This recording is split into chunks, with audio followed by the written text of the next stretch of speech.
It is billed as a bid to break us out of the cycle of gloom. After years of anemic growth, Jeremy Hunt has made clear his budget today will be designed to get the UK moving again. As he made his way to the Commons this morning, he'd already effectively announced measures on childcare and pension reform.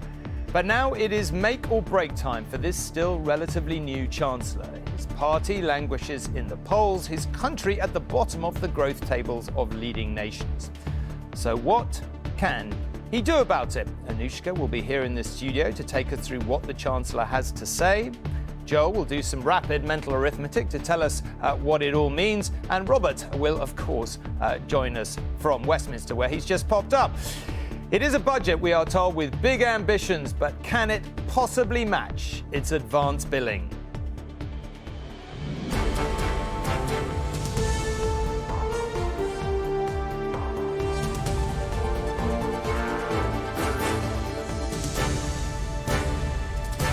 This is ITV News, the Chancellor's Budget Special with Tom Bradby. Good afternoon. The basic truth about today's budget is that we go into it as a nation with many more problems than we'd ideally like. All political parties agree on that. We are living through a cost of living crisis, of course, a fact none of you will need reminding of. And in this, we are no different from the other leading economies of the world. But we have longer-term problems too.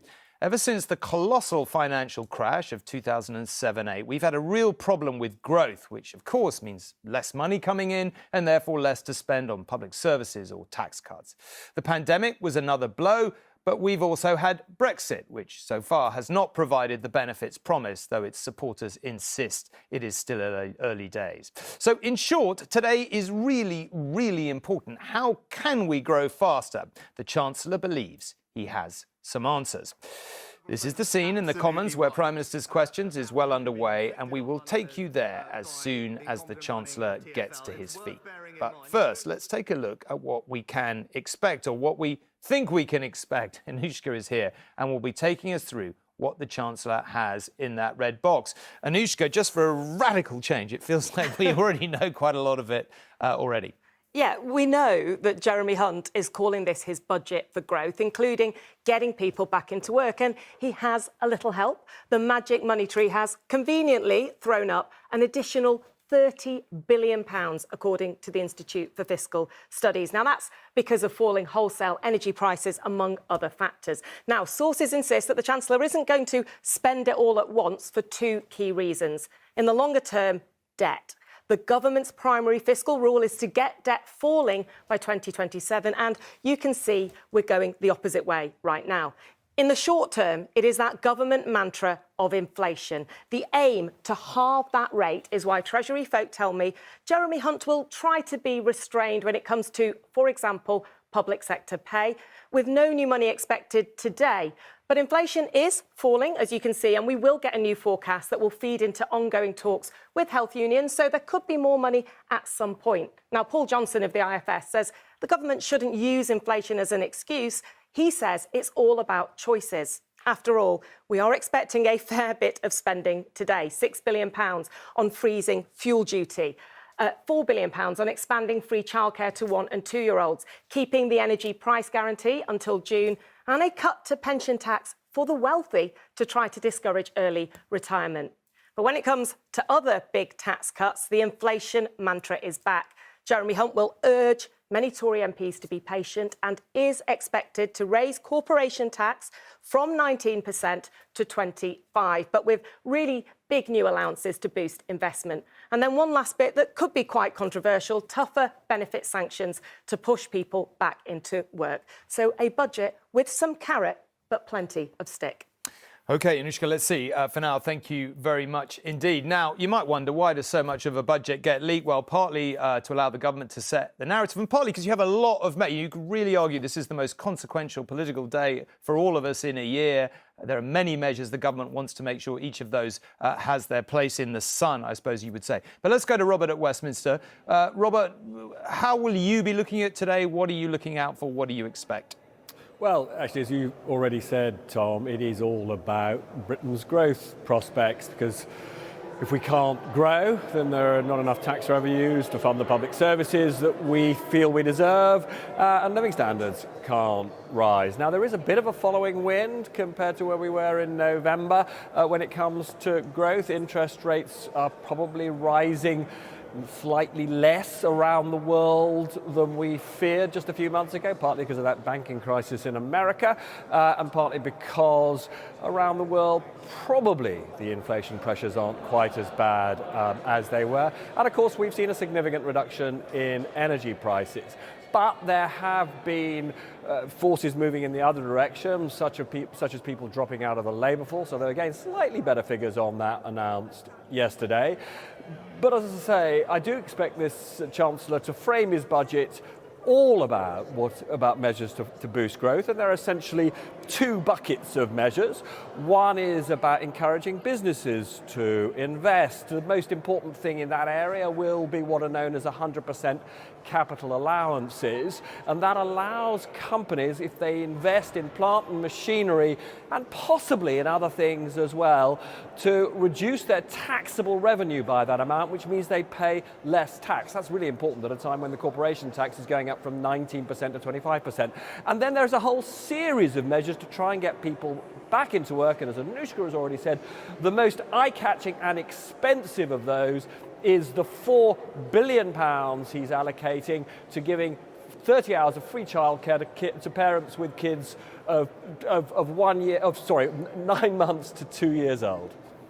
OK, Robert, thank you very much indeed. Well, of course, that childcare announcement for many people, for many of you watching at home, may be very, very consequential indeed. We'll wait and see in the budget itself whether there are other equally consequential measures. Joel, can I just ask you to, obviously we have a budget every year, the public finance picture has changed, the growth picture hasn't always changed that much. What are you looking for today? Well, I think there are two issues, Tom. Big picture and then the micro today. I mean, as Anushka was setting out, we're expecting a series of announcements. The Chancellor's going to be spending billions of pounds. The question is, where is he getting the money from? Is he going to be raising it elsewhere, cutting spending elsewhere? Is this simply down to an improvement in the public finances? We know, don't we, that back in November, the OBR, the Office of Budget Responsibility, the government's own forecaster, said there was going to be a recession. Well, hasn't happened yet, but economists still expect the economy to contract here in the UK this year. We've seen inflation come down. It's expected to fall further and really quite rapidly, but it remains very, very high. Millions of people, Tom, in this country really do need support, and it's probably going to be the end of the year before they start to feel better off again. So we're going to be looking at all of that, how the outlook for the economy has changed. But the big picture here, which you alluded to, is that for so long, really, for at least 15 years, our prospects have looked poorer. The performance of the UK economy has been really, really weak. Now, all advanced economies since the financial crisis in 2007, 2008 have really struggled for growth. But the UK since 2016 has looked like a little bit of an outlier. We've gone from being one of the top performing G7 countries to one of the weakest. That's what the Chancellor wants to fix today.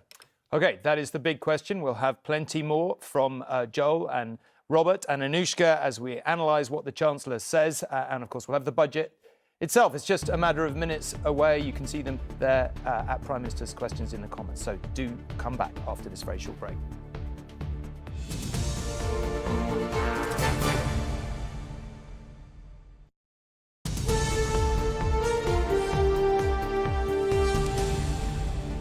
OK, welcome back. You are watching an ITV News special, The Chancellor's Budget. In the last few minutes, Jeremy Hunt has revealed his budget for growth, as he called it, with plans including a freeze on both fuel duty and the price of a pint of beer, as well as a massive tax reform on pensions. Well, Anushka has been going through all the details to talk us through the most significant bits out of what the Chancellor has said. Anushka. Thank you, Tom. Let's start with inflation and that huge drop from 10.7% at the end of last year to 2.9% by the end of 2023. So not just halved, cut by more than 2/3. The Chancellor made the point that this could help solve public sector pay deals. Now, on economic growth, he was able to tell Parliament that we will not enter a technical recession this year, with growth rising by 1.8%, 2.5%, 2.1% and then 1.9% in 2027. Now, when the Chancellor said debt would also be lower then, thanks to lower wholesale energy prices, he was able to extend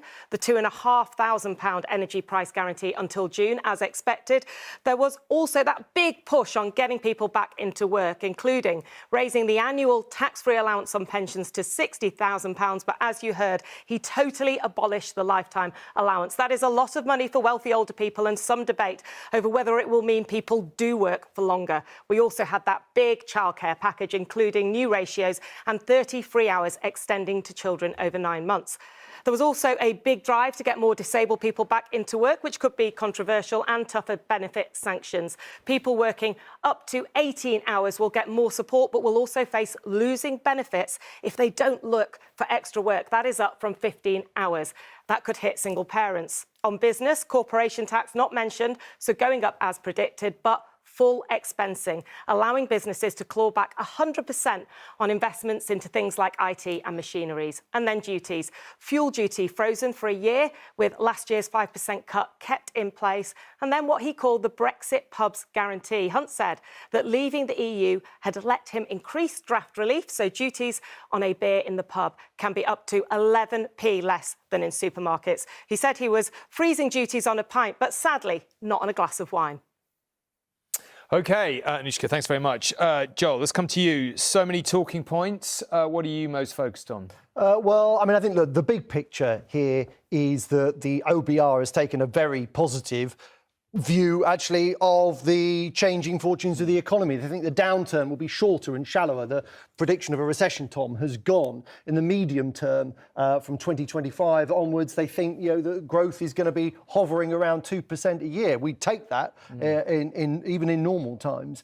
The deficit and debt will be lower as a result. That gives him some room for manoeuvre. He's saving. He's got about £20 billion less of borrowing this year and next. He's spending 2/3 of that. He's using that money to support household energy bills, business investment, that very eye-catching announcement on the sort of temporary capital expensing receipts that businesses will benefit from, and to sort of coax people back into the labour market, all the childcare expenses. Now, the OBR, the independent government's own forecaster, takes the view that actually this reform is going to be extremely effective. It's going to help to lower inflation. It will raise employment and economic growth in the medium term. Here's the catch here, though, Tom. The Chancellor is meeting his own self-imposed forecast on debt by the narrowest of margins in 5 years out. OK, let's go to Robert. Robert, your conclusion after everything you've heard. So this is undoubtedly an ambitious programme to try and get the growth rate of the economy up. We haven't seen ever such sweeping reforms and incentives to get more people into work. And just on that one point, this represents a massive cultural shift by the Tory party over the last 25 years. If you remember, 25 years ago, it was all about support for families and encouraging women in particular to stay at home. Now the presumption of this Tory government is everybody should work, including big incentives to try and get more disabled people to work. And just finally on Joel's point about how difficult it is for the government potentially to meet those fiscal targets, which they meet by the narrowest of margins. That is why the most expensive element of this budget, which is this massive tax incentive to businesses, £10 billion a year to encourage them to invest, is at the moment only lasting for 3 years, because if they rolled it over, they would actually miss their own rules on balancing the books. That said, the Chancellor says that he wants that tax incentive to become permanent. He's hoping that the economy does better, and the reason for that is business says these incentives only really work if they know they are there forever. OK, Robert, thank you very much indeed. There are 6 million talking points. Thankfully, we have our service ITVX. We're all about to record some analysis. It'll be on there Do come and watch and catch up in later programmes. But for now, thank you very much for being with us. See you later on.